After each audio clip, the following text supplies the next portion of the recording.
Dame Agatha Christie was an English writer famous for her 66 detective novels and 14 short stories, particularly those revolving around fictional detectives Hercule Poirot and Miss Marple. Agatha was a writer during the golden age of detective fiction. Agatha Christie has been called the Duchess of Death, the Mistress of Mystery, and the Queen of Crime. Her plots are possible, logical, and always different. At the start of each novel, she shows us an apparently impossible situation, and we go mad, wondering, how could this be happening? Then, slowly, she reveals how the impossible is not only possible, but the only thing that could have happened. Hey doll, I'm drinking a protein shake with instant coffee and chia seeds, and it's good. Could be colder. I love true crime, but also all things dark. I was introduced to the macabre at a young age very mildly with the Babysitter Club mystery editions. I don't know if anybody else read these. Doll, I could not get enough of these whenever I was little. I wonder if I should read them again. I would stay up late reading them ferociously, like maybe a book a day. And there's not that many of them, as far as I can remember. Maybe there wasn't that many in my school library, a Catholic school library. But quickly, squeaky clean stories didn't cut it for me, and I moved on to Goosebumps, R.L. Stine, and Stephen King. Soon it was TV shows, horror movies, and then the discovery of true crime documentaries. And I guess that's my personality now. I love me a true crime documentary, but lately I have been having an urge to dabble in my first love of crime fiction. Especially particularly whodunits. They're my favourite of crime fictions. And where else better to start than with the best crime fiction writer of all time. I've got some different content coming up. I hope you enjoy, and I hope it goes well. But first, let's get some context by learning about the Mistress of Mystery, Agatha Christie. That rhymed. Agatha Miller was born on the 15th of September 1890, that's a long time ago, into a wealthy upper middle class family in Torquay, Devon. She was the youngest of 3 children and described her childhood as very happy. Because her siblings were so much older and there were few children in her neighbourhood, little Agatha spent much of her time playing with her pets and imaginary friends.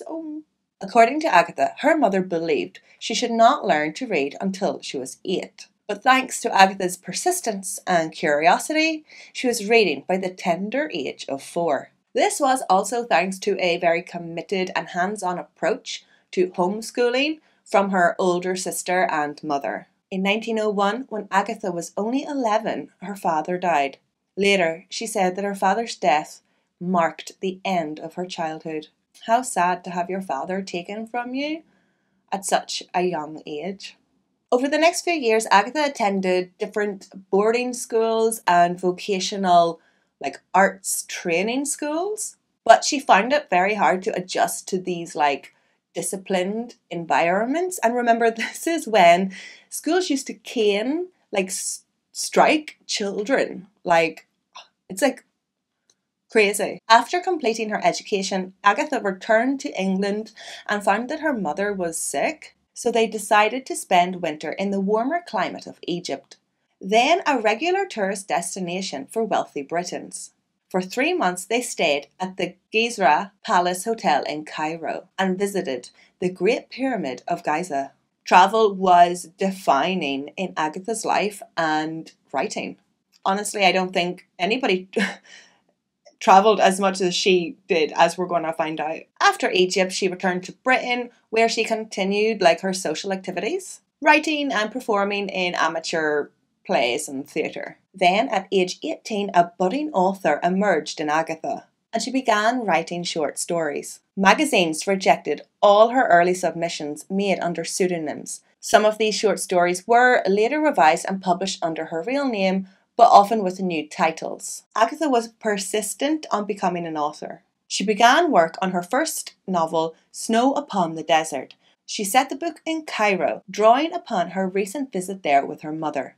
Dishearteningly, 6 publishers declined her work. Luckily, she was able to gain guidance from a successful author and neighbour. But his agent also rejected the novel, wop wop, but encouraged her to try another novel, like just start over, try again. Meanwhile, Agatha's social activities expanded with country house parties, riding, hunting, eek, signs of the time doll, dances, and roller skating. She had short-lived relationships with 4 men and an engagement to one other, but then, in October 1912, she was introduced to Archibald, Archie for short, Christie. Archie was a Royal Artillery officer, and the couple quickly fell in love. Only 3 months after meeting, Archie proposed, and Agatha accepted. Like, that's a Kardashian courtship.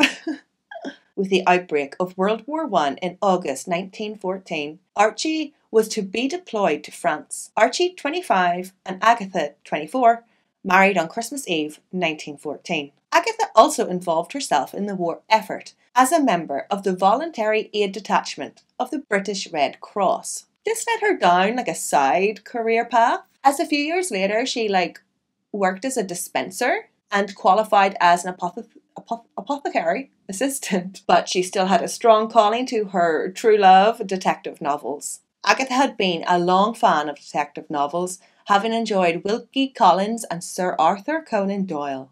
So, Agatha wrote her first detective novel, The Mysterious Affair at Styles, in 1916. It featured Hercule Poirot, a former Belgian police officer with magnificent moustaches and a head exactly the shape of an egg. Finally, her original manuscript was eventually accepted, provided that Agatha changed how the solution was revealed. So she did, and signed a contract committing her to the next 5 books. It's hard to believe that her first published book was over 100 years ago. Time flies! The Mysterious Affair at Styles was published in 1920. The novel was a hit, and with each additional book, as well as short stories in magazines, Agatha had no problem selling her work. Agatha, too, was a hit. In 1922, the Christies joined an around-the-world promotion tour for the British Empire exhibition. Over 10 months, they travelled to Australia, New Zealand, Hawaii, and Canada, and South Africa, where they learned how to surf. To think that somebody was travelling like this 100 years ago is unfathomable, because they would have been using boats, right? Because the airplane is still relatively new. People still don't travel like this. After the colonialization trip, British Empire trip, the Christies returned to England and work, and bought a beautiful house in Sunningdale, Berkshire, which they named Styles after the mansion in Agatha's first detective novel. But what goes up must come down. In April 1926, Agatha's mother died. They had been exceptionally close, and the loss sent Agatha into a deep depression. Then, only a few months later, in August 1926, reports appeared in the press that Agatha Christie had fled to a Spanish village to recuperate from a breakdown caused by overwork. See, that same month, in August 1926, Archie asked Agatha for a divorce. Oh God, this is not a good year for Agatha. After 12 years of marriage, Archie had fallen in love with Nancy Neal. On the 3rd of December, things got heated. The pair quarrelled after Archie announced that he was going to spend the weekend with friends unaccompanied by his wife. Agatha was not invited. This was probably more than a quarrel. I'm sure this was a screaming match and the last straw, as late that evening from their home in Sunningdale, Agatha disappeared. Nobody knew where she was. It wasn't until the following morning that her car, a Morrissey Cowley, how cute, was found parked above a chalk quarry with an expired driving licence and clothes inside. It was feared that she might have drowned herself in the Silent Pool, a nearby beauty spot. The disappearance quickly became a news story. The press sought to satisfy their readers hunger for sensation, disaster, and scandal. More than 1,000 police officers and 15,000 volunteers, as well as several airplanes, searched the rural landscape. What the hell? It's crazy. Even Sir Arthur Conan Doyle got involved. He gave a spirit medium psychic person one of Agatha's gloves in the hope that she could find her. Typical Doyle. Despite the extensive manhunt and dog hunt, she was not found for another 10 days. A famous author goes missing for 10 days. That's crazy. Madness. On the 14th of December 1926, Agatha was located at a hotel in Yorkshire, 184 miles from her home. She was registered as a Mrs. Teresa Neal. The surname of her husband's new mistress? Oh, Agatha, what are you playing at? Why would you do that? Girl, I'd do the same. I would be petty. I love it. Yeah, I love it.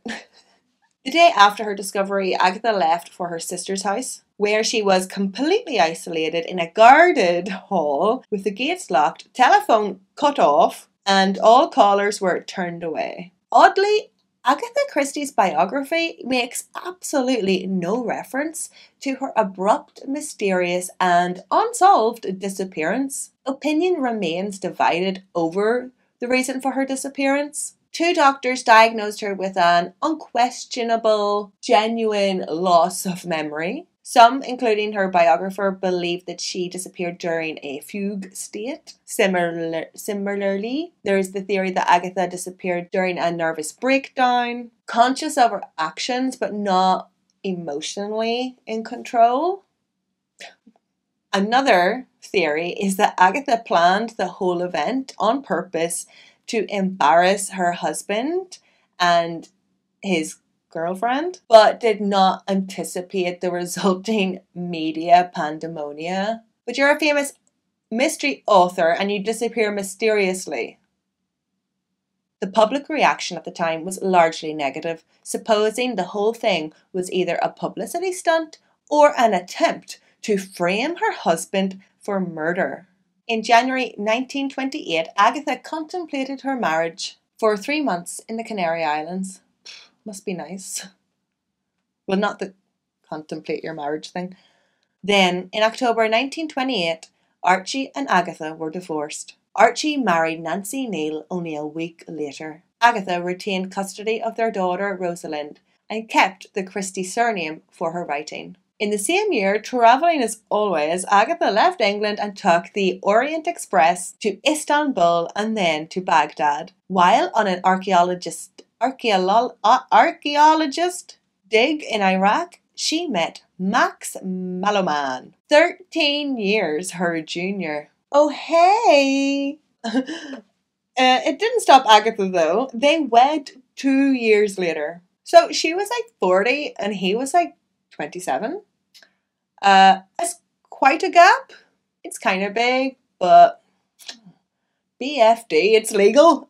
Do it. Agatha accompanied Max on his archaeological expeditions, and her travels with him contributed background to several of her novels.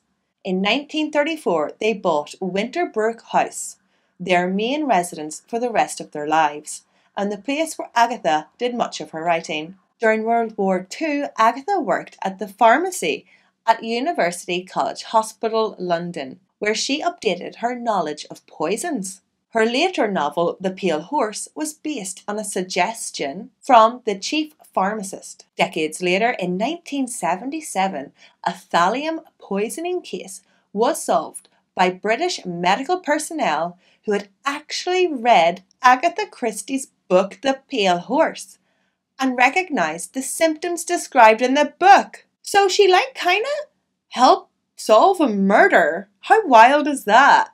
I can't go through them all, but Agatha received many awards. From 1971 to 74, Agatha's health began to fail, but she continued to write. Her last novel, Postern of Fate, in 1973. Her writing sadly suggests that Agatha may have begun to develop Alzheimer's disease or dementia at about this time.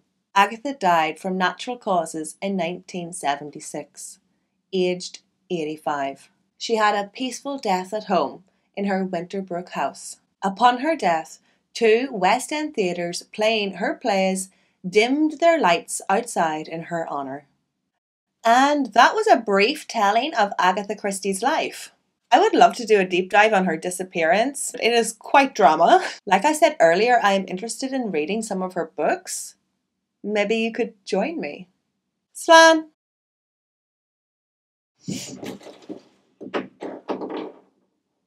Every time.